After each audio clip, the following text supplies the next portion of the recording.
Hello students, welcome to my channel. आज हम process costing system में लास्ट पार्ट करने वाले हैं, जिसमें एक टॉपिक है that is inter process profit. चलिए डिस्कस करते हैं।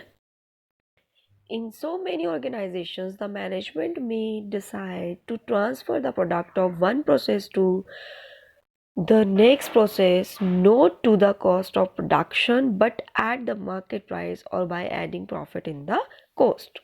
The profit may be agreed percentage either on cost price or on transfer price. The reasons for introducing the concept of the profit from one process to another process may be the following. First, to compare the cost of production with the market price. Second, to analyze the efficiency or inefficiency of each department. Third, to decide whether to produce or purchase the product of the process from the market is profitable or not. Fourth one, to keep the secrecy of cost of production. And fifth one, to find out the economics of production in the factory. बहुत सी organisation product को एक process से दूसरी process में shift करते हुए coast of production में profit को ऐड करते हैं, और ऐड किए जाने वाला प्रॉफिट एक निर्धारित परसेंटेज पर होगा, जिसकी कैलकुलेशन कोस्ट प्राइस या ट्रांसफर प्राइस पर कैलकुलेट की जाती है, उस पर ऐड किया जाता है। इस पद्धति को अपनाने के लिए इसके बहुत सारे मुख्य कारण हैं। फर्स्ट आता है कॉस्ट ऑफ प्रोडक्शन की मार्केट प्राइस से तुलना। सेकेंड, किसी भी डिपार्टमेंट की एफिशिएंसी और इनएफिशिएंसी चेक की जाती है। नेक्स्ट, ये निर्धारित करने के लिए किया जाता है कि क्या प्रोडक्ट की मैन्युफैक्चरिंग की जानी चाहिए या बना बनाया माल मार्केट से खरीद लेना चाहिए। फोर्थ, कॉस्ट ऑफ प्रोडक्शन को सीक्रेट रखने के लिए। एंड फिफ्थ इज फैक्ट्री में इकोनॉमीज और प्रोडक्शन की फाइंड आउट करने के लिए, जानने के लिए। परंतु इस पद्धति के अकाउंट बनाने में बहुत सारे कॉम्प्लिकेशंस आते हैं, क्योंकि दूसरी प्रोसेस के प्रॉफिट में स्टॉक में यह प्रॉफिट भी जुड़ता चला जाता है और सही फाइनेंशियल पोजीशन का पता लगाना थोड़ा सा मुश्किल हो जाता है, क्योंकि अनरियलाइज प्रॉफिट भी उसमें इंक्लूड है और इसकी कैलकुलेशन हम स्टॉक में इंक्लूडेड अनरियलाइज प्रॉफिट स्टॉक में जो भी इंक्लूडेड अनरियलाइज प्रॉफिट है उनकी अलग से करते हैं। मतलब इनकी कैलकुलेशन जो है वो अलग से की जाती है, और कॉस्ट, टोटल और प्रॉफिट के 3 कॉलम हम इस अकाउंट में बनाते हैं, जिसमें हम कॉस्ट ऑफ स्टॉक यानी कि अनरियलाइज्ड प्रॉफिट की तुलना करते कैसे हैं। Total cost column before closing stock upon total column before closing stock into value of closing stock. तो अनरियलाइज प्रॉफिट कैसे निकलता है? Estimated profit plus profit included in the opening stock minus profit included in the closing stock. तो let us discuss with the practical. Question number 44 है जी। आपके पास question में 3 processes and last finish stock का डाटा गिवन है। A certain product passes through the 3 processes before it is completed. The output of each process is charged to the next process at a price calculated to give a profit of 20% on transfer price. Bracket में लिखा है 20%, 25% on cost price. अगर आप cost price कर लेंगे तो 25 and selling price कर लेंगे तो 20%. The output of the process third is charged to be finished stock account on the similar basis. Stock in each process has been valued at prime cost of the process. The following data have been obtained at the end of the 31st March 2014. Last में लिखा है जी, from the above information prepare process account, actual realized profit और stock valuation as would appear in the balance sheet. So सबसे पहले process 1 पे चलते हैं। Process 1 में आपके क्वेश्चन में डायरेक्ट मटेरियल गिवन है, लेबर गिवन है, वो आपने उतार लेना है। 3 कॉलम बनाने हैं, जैसा कि मैंने अभी थ्योरी में डिस्कस किया कि आपको कॉस्ट, टोटल और प्रॉफिट के 3 कॉलम बनाने हैं, ताकि आप अनरियलाइज प्रॉफिट को अलग से कैलकुलेट कर सकें, जो कि स्टॉक में इंक्लूड है। ओके, सो आपने डेबिट साइड लिख लिया, और प्रोसेस 2 में जो डाटा जाना है वो लास्ट में आएगा। आप उससे पहले आपके क्वेश्चन में क्लोजिंग स्टॉक गिवन है, स्टॉक ऑन 31st मार्च, वो आप क्या कर देंगे? लेस कर देंगे। देखिए डेबिट साइड लेस कर रहे हैं, पहले ऐड कर रहे हैं देन लेस कर रहे हैं। देन आपके पास क्या आ जाएगी? Prime cost and you know very well कि आपका material, labour, direct expenses add करके प्राइम कॉस्ट आती है। अगर उसमें कुछ ओपनिंग क्लोजिंग है तो भी ऐड और लेस होते हैं। तो यहाँ पर आपको जो डाटा गिवन था उसके अकॉर्डिंग आपने प्राइम कॉस्ट फाइंड आउट कर ली। अब आप क्वेश्चन में देखें तो आपके पास 25% ऑन कॉस्ट प्राइस क्या गिवन था जी? क्या गिवन था? Output of the each process is charged to the next process at a price calculated to give a profit of 20% on transfer price, that is 25% on cost price। मतलब क्या given था? Profit given था।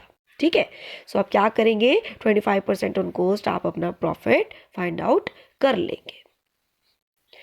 यहाँ पर आपका coast और total same है। ठीक है, तो आपका जो प्रॉफिट है वो भी आपका 4000 ही आएगा। फाइनली जो बैलेंस बचा वो आप प्रोसेस 2 में ट्रांसफर कर देंगे। Now come to the process 2। Process 2 में प्रोसेस 1 से पहले ट्रांसफर होगा। देन मटेरियल, लेबर, इस प्रोसेस के भी आपको क्वेश्चन में गिवन है 12,000 एंड 8,000, और देन आप इन्हें ऐड करेंगे। ऐड करके आप देखिए आपका टोटल आ रहा है 40, कॉस्ट आ रही है 36 एंड प्रॉफिट आ रहा है 4,000। देन क्लोजिंग स्टॉक इस केस में भी गिवन है, दैट इज 8,000। बट अब आप यहाँ पर इसे कैलकुलेट कैसे करेंगे कि आपकी इस क्लोजिंग स्टॉक में जो अनरियलाइज प्रॉफिट छुपा हुआ है उसकी कैलकुलेशन कैसे करेंगे? देखिए, मैंने आपको एक फॉर्मूला बताया था अभी, कॉस्ट कॉलम का upon total column into stock. ठीक है, आप प्रोसेस 2 में क्या करेंगे? कॉस्ट कॉलम का जो टोटल दे रखा है दैट इज 36,000, ठीक है, अपॉन में टोटल कॉलम का टोटल दैट इज 40,000 इनटू आपका आ जाएगा स्टॉक। स्टॉक कितना गिवन है जी? 8,000। तो अब आप देखिए आपकी कैलकुलेशन आ गई कि फाइनली आपकी कैलकुलेशन क्या है। स्टॉक की कैलकुलेशन है दैट इज 7200। इट मीन्स इसमें अनरियलाइज प्रॉफिट कितना है? 800। 8,000 माइनस 7200 दैट इज 800। अब आपके पास आ जाएगी जी प्राइम कॉस्ट।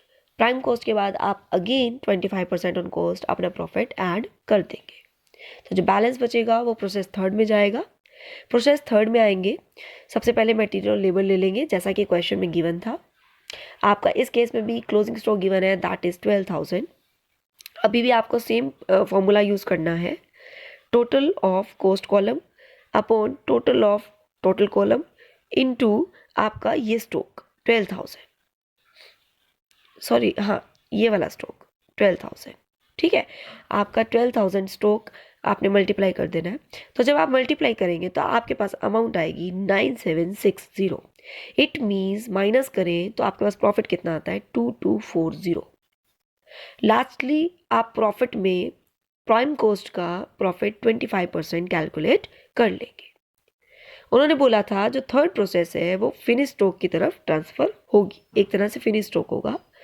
तो आपका जो बैलेंस यहाँ पर क्रिएट होगा वो आएगा फिनिश स्टॉक। अब आप फिनिश स्टॉक अकाउंट में उसे ट्रांसफर कर देंगे।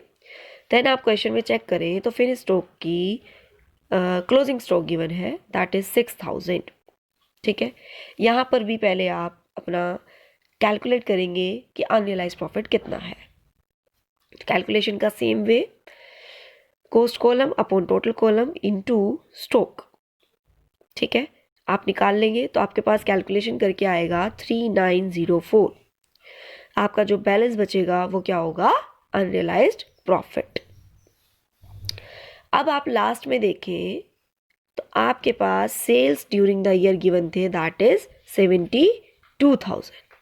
अब आप क्या कर देंगे? सेल कर देंगे 72,000। ठीक है, टोटल। और आपके पास कॉस्ट कितनी है? 35,136। अगर आपके पास कॉस्ट 35,136 है और आप सेल कर रहे हैं 72,000 तो आपके पास प्रॉफिट कितना होगा? 36,864। ठीक है, अब आपके पास इस केस में जो नॉर्मल प्रॉफिट गिवन था वही 25% आपने यहाँ पर भी कैलकुलेट कर लेना है। तो आप टोटल का देखेंगे कि आपके पास 18,000 आ रहा है, और अगर आप नॉर्मल देखेंगे 36,864 आ रहा है।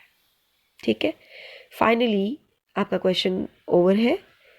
आई होप आपको ये क्वेश्चन समझ आया। अब आप एक्चुअल रियलाइज प्रॉफिट इस अकाउंट में निकाल सकते हैं। देखें, आपके पास जो नॉर्मल प्रॉफिट्स थे और जो अनरियलाइज प्रॉफिट थे, आप उन दोनों को ऐड करेंगे तो आपके पास एक्चुअल प्रॉफिट आ जाएगा। सॉरी, इसमें से इसको लेस करेंगे तो एक्चुअल प्रॉफिट आ जाएगा। अनरियलाइज प्रॉफिट जो क्लोजिंग स्टॉक में था वो आप लेस करते जाएं। देखें, आपके पास क्वेश्चन में जो फर्स्ट केस में प्रॉफिट गिवन था 4000, सेकंड केस में 8000, थर्ड केस में 12 एंड फोर्थ केस में 18। अब आप उसमें से अनरियलाइज लेस कर दें, दैट इज 800। आपके पास अभी ऊपर जो निकाला था, देखिए आप, प्रोसेस 1 में कितना निकला था 800, प्रोसेस 2 में सॉरी, एंड प्रोसेस 3 में था 2240। ठीक है, आप ये क्या कर देंगे, इसमें से लेस कर देंगे तो आपके पास एक्चुअल प्रॉफिट आ जाएगा। Next question is 45. This is the homework for you. You can take the screenshot of this question.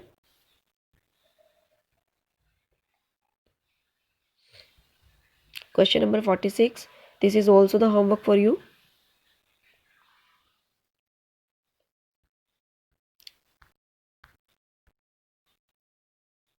Come to the question number 47.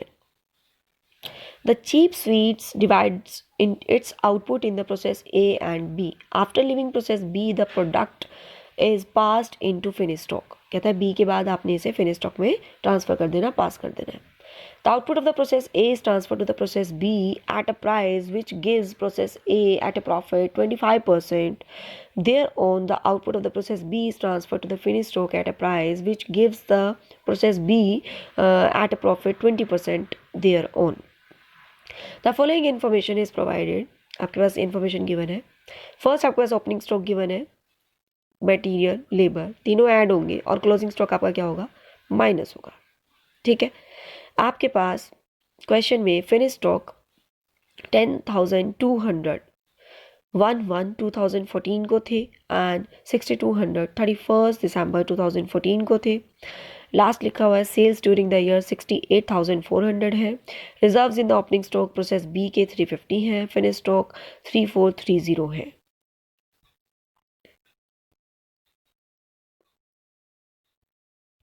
Question में आपको ओवरहेड्स गिवन है, दैट इज 2500। आप क्या करेंगे, प्राइम कॉस्ट के बाद overheads भी ऐड करेंगे, तब आपके पास आपकी टोटल कॉस्ट फाइंड आउट हो जाएगी।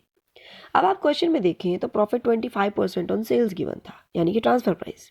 ठीक है, अब सेल्स पर गिवन है, आपको प्रॉफिट पर निकालना है, बिकॉज आपके पास तो कॉस्ट गिवन है ना, प्रॉफिट आपको कॉस्ट पर निकालना पड़ेगा। तो आप लेट कर लें सेल्स को 100, प्रॉफिट आपका होगा 25, देन कॉस्ट कितनी होगी 75। तो अगर आपको अब कॉस्ट का निकालना है तो 25/75 लगा दें। अगर आपको कॉस्ट का निकालना है तो आप इस कॉस्ट पर, यानी कि 22500 पर 25/75 फाइंड आउट कर सकते हैं। ठीक है, आपकी इस तरह से आपकी ये प्रॉफिट की कैलकुलेशन हो जाएगी। अब जो बैलेंस बचेगा प्रोसेस बी में ट्रांसफ़र होगा, प्रोसेस बी में आएंगे, प्रोसेस बी में बैलेंस ट्रांसफ़र होगा। अब आप क्वेश्चन में चेक करें तो इस केस में आपके पास ओपनिंग स्टॉक गिवन है, आप वो लेंगे, मटेरियल लेबर गिवन है वो भी लेंगे, और क्लोजिंग स्टॉक गिवन है वो माइनस करेंगे। आपके पास प्राइम कॉस्ट आ जाएगी, देन आपके पास ओवरहेड्स गिवन है, आप उन्हें ऐड करेंगे तो आपके पास टोटल कॉस्ट आ जाएगी। टोटल कॉस्ट के बाद आप देखें, अच्छा हाँ, इस केस में आप ये कैलकुलेशन करना भूल गए। First of all, closing stock आपके पास क्वेश्चन में कितना गिवन है 900, और आपको पता है कि इस स्टॉक के अंदर आपका क्या इंक्लूड होगा, क्या इंक्लूड होगा, अनरियलाइज प्रॉफिट। क्या इंक्लूड होगा, अनरियलाइज प्रॉफिट। तो कैलकुलेशन करने का वही वे है, total cost divide by total into 900। ठीक है, आपके पास 736 आ गया। इट मीन्स जो अनरियलाइज प्रॉफिट है 900 minus 736, that is 164।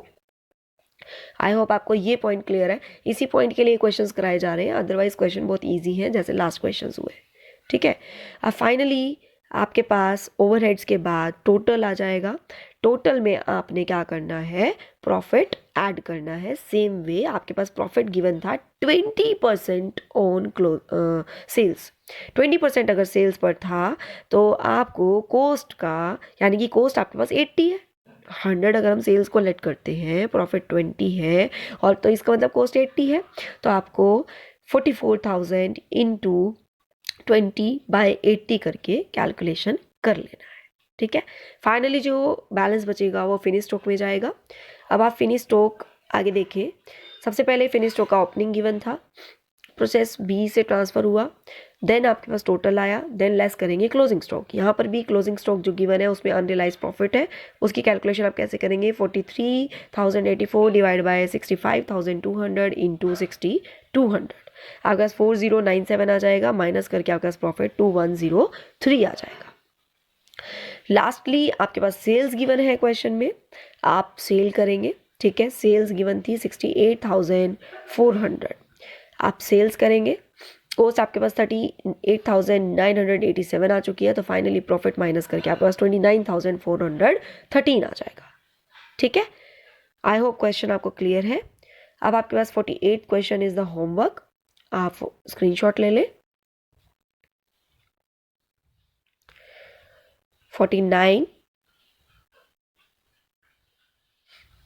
Last is 50। इस क्वेश्चन के साथ आपके ये क्वेश्चन चैप्टर ओवर होता है। आई होप आपको चैप्टर क्लियर है। अगर आपको चैप्टर नहीं क्लियर, आप प्लीज़ मेरी पिछली वीडियोस देखें जहाँ से प्रोसेस कोस्टिंग सिस्टम स्टार्ट हुआ था। बहुत सारे पार्ट्स इसके पिछले बने हुए हैं, आप उन्हें फॉलो करें, उन्हें पहले देखें और उसके बाद इस वीडियो को देखें तो आपको क्लियर हो जाएगा।